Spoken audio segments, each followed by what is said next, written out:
Hari ini kita bicara mengenai alam gaib, judulnya mempesona, mengintip alam gaib. Mungkin di antara saudara-saudari, anak-anak juga ada yang hadir sudah punya pikiran-pikiran.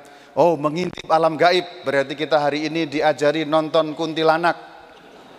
Kita diajari nonton genderuwo, gerandong dan sebagainya. Ya, kalau itu ada di pikiranmu, singkirkan jauh-jauh. Kita tidak mau belajar seperti itu, tetapi mau belajar seperti ini kira-kira. Di dalam masyarakat kita ada banyak hal mengenai alam gaib yang sering kita dengar. Pertanyaan pertama adalah, Pastor Romo, alam gaib itu ada apa enggak? Itu kan pertanyaan pertama. Apakah kita orang Katolik itu tahu ada alam gaib atau tidak, Pastor? Pertanyaan pertama dijawab dengan sangat yakin. Alam gaib itu ada, nyata, senyata-nyatanya. Sebab apa? Gereja Katolik punya kredo. Kredo itu syahadat. Syahadat panjang atau nama resminya syahadat Nikea Konstantinopel. Itu aku kutipkan di sana. Kredo itu iman kepercayaan gereja Katolik dalam syahadat Nikea Konstantinopel. Ayo kita baca bersama-sama dalam bahasa Latin. 1, 2, 3. Ya, tenang. Bahasa Latin itu dibaca seperti bahasa Indonesia, tidak sulit. Jadi dibaca seperti yang tertulis. Ayo kita baca sama-sama. Credo in unum Deum, Patrem omnipotentem, factorem celi et terre, visibilium omnium et invisibilium. Terjemahnya apa? Terjemahnya ini, mari kita membacanya bersama-sama. Ya, kita baca bersama-sama. Aku percaya akan satu Allah, Bapa yang Maha Kuasa, pencipta langit dan bumi, dan segala sesuatu yang apa? Kelihatan dan tidak kelihatan. Jadi alam gaib itu ada di dalam kredo kita. Alam gaib ada di dalam syahadat iman kita, karena jelas sekali bahwa Bapa Allah yang Maha Kuasa itu pencipta segala sesuatu yang kelihatan dan tidak kelihatan. Yang kelihatan itu sesuatu yang jasmani. Jasmani badan kita, alam semesta yang kelihatan ini, gunung, sawah, danau, apa segala macam itu kelihatan. Bintang-bintang itu kelihatan. Tanah, batu itu kelihatan. Pastor Bayu kelihatan apa enggak? Ya, meskipun agak gelap ya tetap kelihatan ya. Ini jasmani. Maka yang kelihatan, yang tidak kelihatan itu bahasa Arabnya gaib. Gaib itu sesuatu yang tidak terlihat tetapi ada. Maka jawaban pertama jelas, alam gaib itu ada. Tetapi sayangnya begini saudara-saudariku, kita ini kan orang Katolik tidak hidup sendirian di Indonesia ini. Kita orang Katolik hidup di tengah masyarakat yang plural. Plural itu apa? Macam-macam agama, macam-macam budaya dan iman kepercayaannya.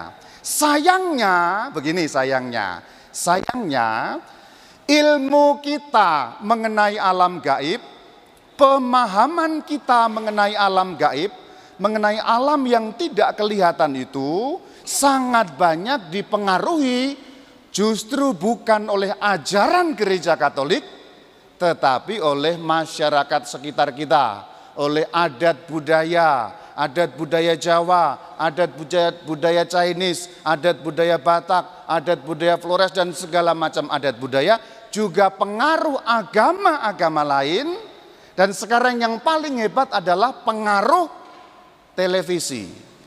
Wah, mata batin, ya kan begitu kan? Ya kan, dulu ada dunia lain.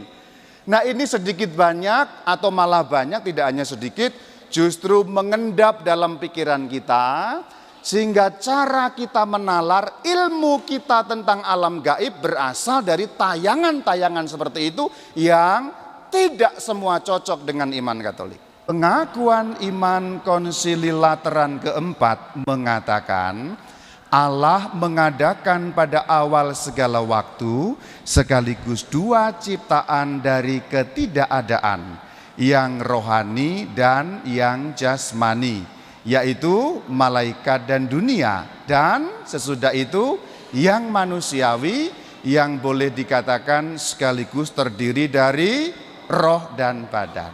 Ini ajaran gereja Katolik jelas. Jadi ciptaan yang disebut di dalam Alkitab dan tradisi suci dua macam, yang kelihatan dan yang tidak kelihatan. Istilahnya yang rohani, rohani berwujud roh maka tidak kelihatan. Jasmani berwujud fisik maka kelihatan. Jadi manusia itu gampangnya makhluk jasmani sekaligus makhluk gaib. Anda itu gaib sebenarnya. Ada yang bisa baca pikiran saya?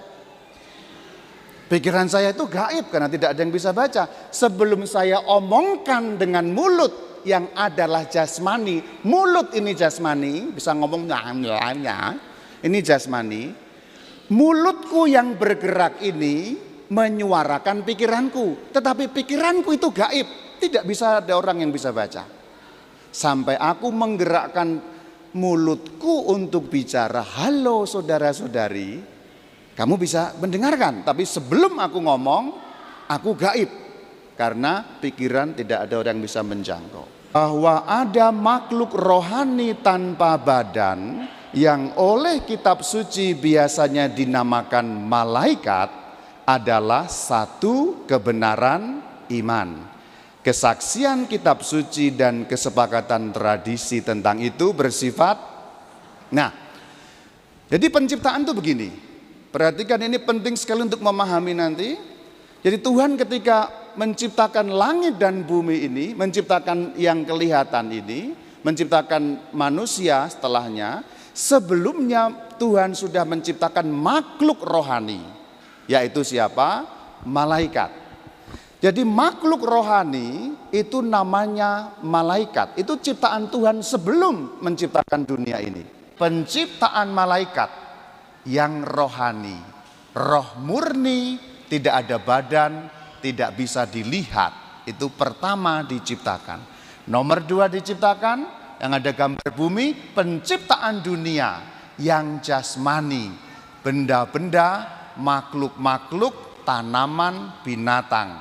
Terakhir, bagian paling kanan, penciptaan manusia menggabungkan dua unsur yang jasmani, yang rohani, di blender jadi satu, jadilah manusia, yaitu kita, keturunan Adam manusia pertama.